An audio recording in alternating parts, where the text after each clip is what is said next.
नवरात्र का 7वां दिन माँ काल रात्रि की पूजा अर्चना के लिए समर्पित है। यह दिन माँ दुर्गा के सबसे रौद्र रूप की आराधना का है, जिन्हें हम माँ काली या कालिका के नाम से भी जानते हैं। उनका वर्ण काला होता है, जो उनके भयंकर रूप को दर्शाता है।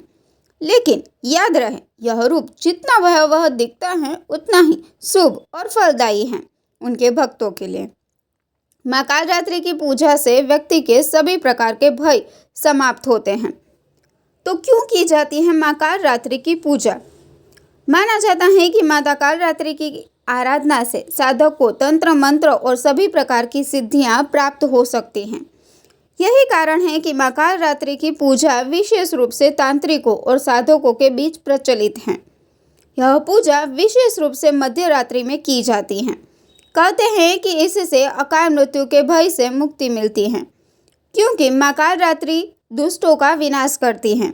इसीलिए उन्हें वीरता और साहस का प्रतीक माना जाता है। अब बात करते हैं माँ कालरात्रि की पौराणिक कथा की। एक बार शुंभ, निशुंभ और रक्तबीज नाम के राक्षसों ने तीनों लोकों में हाहाकार मचा रखा था।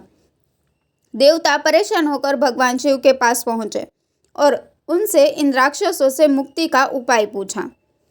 भगवान शिव ने माता पार्वती से इन राक्षसों का वध करने का आग्रह किया। माता पार्वती ने दुर्गा का रूप धारण किया और शुंभ निशुंभ का वध कर दिया। लेकिन रक्तबीज का अंत आसान नहीं था। उसे यह वरदान प्राप्त था कि उसके रक्त की एक बूंद भी धरती पर गिरेगी तो उससे नया दानव उत्पन्न हो जाएगा। तब देवी दुर्गा ने अपनी शक्ति से माँ कालरात्रि को उत्पन्न किया।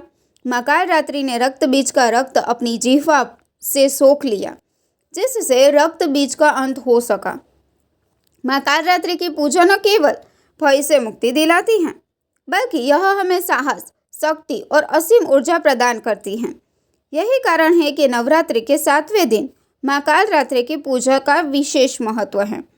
तो इस नवरात्र माँ कालरात्रि की आराधना करें और अपने जीवन में सभी नकारात्मकता और भय को दूर करें। धन्यवाद। जय माता दी।